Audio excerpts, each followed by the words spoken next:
Hello दोस्तों, देखते हैं जो पर्सनालिटी डेवलपमेंट की थर्ड यूनिट थी उसी में था अगला सामाजिक अनुग्रह। इसी ऐसे सोशल ग्रेस या सामाजिक शैली कहते हैं। ये क्या है, इसका महत्व है, इसका महत्व लिखना है या फिर सामाजिक शैली बढ़ाने के तरीके लिखना है। ये आपका 10 नंबर में भी आ सकता है, 7 नंबर में आ सकता है। आएगा महत्व भी आएगा तो 10 में आएगा, अगर महत्व नहीं आता या फिर 3 क्वेश्चन नहीं जुड़े रहते तो ये 7 नंबर में आएगा।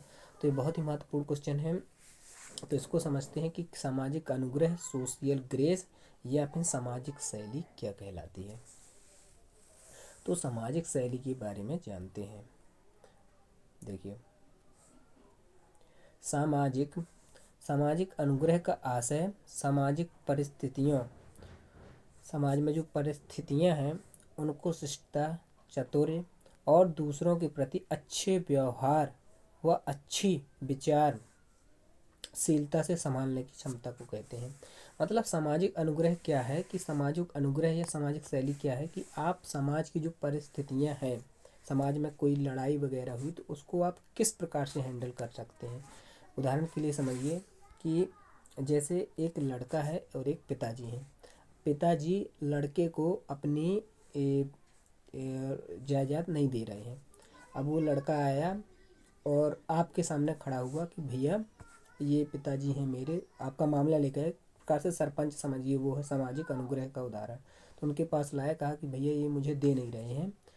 अगर आप अब क्या कह रहे हैं, आपकी सामाजिक अनुग्रह किस प्रकार से, सामाजिक ग्रेस कि आप कह रहे हैं कि तू तो दारूखोर है, क्यों दे तुझे अपनी जायज जमीन वगैरह, पैसे तुझे क्यों दें, तू खुद कमा, ये कर। तो वो तो भड़क जाएगा, लड़का भी भड़क जाएगा कि यार ऐसा कह रहे हैं। और अगर आप ऐसा कहते हैं कि नहीं ये आपका ये लड़का है, आप दें, पूरा तेरा ही है, तू ही ले ले, आपका नहीं, तो फिर उसमें पिताजी भड़क जाएंगे। तो आपको ऐसा अनुग्रह नहीं देना है, आपको ऐसा अनुग्रह देना है कि दोनों संतुष्ट हो जाएं कि सुधर जाएगा, आप इसे दीजिए, थोड़ा पढ़ने लिखने के लिए दीजिए, फिर किसी धंधे के लिए से रुपया दीजिए, किसी बिजनेस में लगाइए।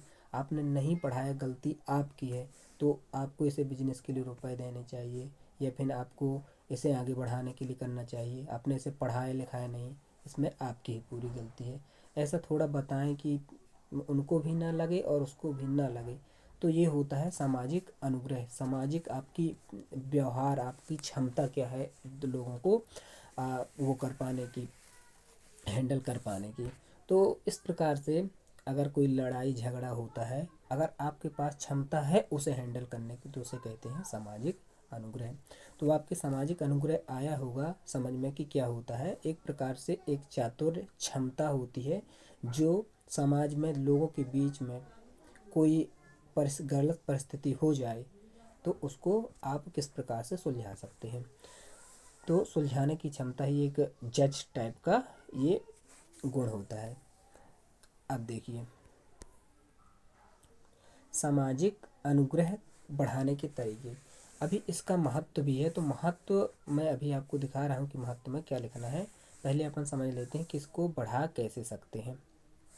सामाजिक अनुग्रह बढ़ाने के तरीके में पहला आपको समाज शास्त्र की किताबों का अध्ययन करना चाहिए। इससे आपको पता चलेगा, या फिर कहानियाँ भी आपने देखा होगा, पंच परमेश्वर एक कहानी, तो उसने किस प्रकार से पंच परमेश्वर कैसे निपटाया, किस प्रकार से किया, इसका मतलब कई जो वो वाले हैं। तो इससे अच्छा है समाज शास्त्र की किताबों में समाज के बारे में अच्छे से दिया रहता है, तो उनके अध्ययन करना चाहिए कि किस प्रकार से सुलझाया जा सकता है।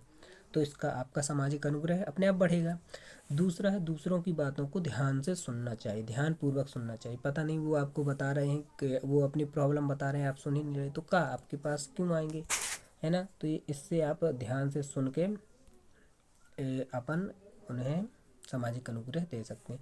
दूसरा है सही समय पर संवेदनशील उत्तर देके सम अब ये सामाजिक अनुग्रह आपको बढ़ाना है तो आपको सही समय में और सही ये संवेदनशील उत्तर देना चाहिए, जिससे वो दोनों संतुष्ट हो सकें।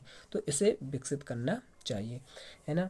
और दूसरा है सरल, सहज व मीठी भाषा का उपयोग करके उन्हें डराना नहीं चाहिए। भैया आपको ये जो कुछ भी है बताने के लिए, तो आपको ये ऐसे ही मतलब इनको विकसित करके आप सामाजिक विकसित कर सकते हैं। ये लिखेंगे आप चौथा पॉइंट। पांचवें पॉइंट में आपको लिखना है अपने सहकर्मी दोस्तों के साथ अच्छा व्यवहार करके। आपको उनको जो आपके सहकर्मी हैं उनके साथ ही इसको विकसित करना, तो उन्हीं के साथ लड़ाई वगैरह जैसा भी होता है तो आप उनको पहले सुलझाने की कोशिश करिए, कर पा रहे हैं कि नहीं कर पा रहे। इससे आपकी विकसित हो जाएगी और बड़े होते होते आप में लोग विश्वास करने लगेंगे कि ये अच्छे से निपटा सकता है। अगला है छठवां जो आप लिखेंगे, वो लिखना है आपको सामाजिक कार्यों में बढ़ चढ़ कर भाग लेना। जब आप सामाजिक कार्यों में बढ़ चढ़ कर भाग लेंगे तो उसमें कई परिस्थितियां आएंगी जहां पे आपको उन परिस्थितियों को निपटाने का मौका मिलेगा। तो इससे आप अपने जो सोशल ग्रेस है, सामाजिक शैली है, उसे बढ़ा सकते हैं। अगला, समाज में सभी की समस्याओं को सुनना व उन्हें दूर करने का प्रयास करना। समाज में जितनी भी समस्याएं मतलब उत्पन्न आपके परिवार में या फिर गांव मोहल्ले में समस्याएं हो रही हैं, उन्हें सुनना चाहिए और अकॉर्डिंग टू अपने अनुसार उन्हें वो करना चाहिए कि आपको ये नहीं करना चाहिए, उन्हें समझाना चाहिए। तो इससे आपका और विकसित होता जाएगा। और इससे भी अच्छा है कि आप बड़ों के पास, बुजुर्गों के पास बैठें, उनके से कहानियाँ वगैरह सुने इसके बारे में, समाज वगैरह की। अगला जो है वो है देरी से पर उचित निर्णय लेना। आपको कोई भी निर्णय हो पहले से ही, इसलिए सबसे महत्वपूर्ण है देरी से लेकिन उचित निर्णय लेना। मतलब 2-5 मिनट सोचना पड़े तो आप सोचिए, जल्दी हड़बड़ में ना पड़ के दोनों पक्षों को सोच के फिर निर्णय लीजिए। तो ये जब आप ये सब विकसित करेंगे तो आपके पास सोशल ग्रेस अपने आप विकसित हो जाएगा। अगला जो इसका महत्व है, तो महत्व में आपको जो लिखना है, महत्व में आप लिखेंगे जो मैंने सोशल इमेज में लिखवाया है वही इसके महत्व है। इमेज आपकी अच्छी है तो ग्रेस भी में महत्व हो जाएगा, आत्मसम्मान आपका बढ़ेगा, लोग आपके ऊपर विश्वास करेंगे। तो इस प्रकार से ये 7 जो हैं इसके महत्व आपको लिख देने हैं। तो इस प्रकार से सोशल ग्रेस का ये जो टॉपिक है वो बहुत ही महत्वपूर्ण बन जाता है। इसके अलावा एक तो अपने जो हुए 2 टॉपिक ख़त्म हुए, सोशल ग्रेस और सोशल छवि। अगले वीडियो में जो इसका ड्रेसिंग वाला और ग्रूमिंग वाला है उसको देखते हैं कि क्या होता है, किस प्रकार से उससे क्वेश्चन बन सकते हैं। हेलो दोस्त, जो अगला क्वेश्चन आपका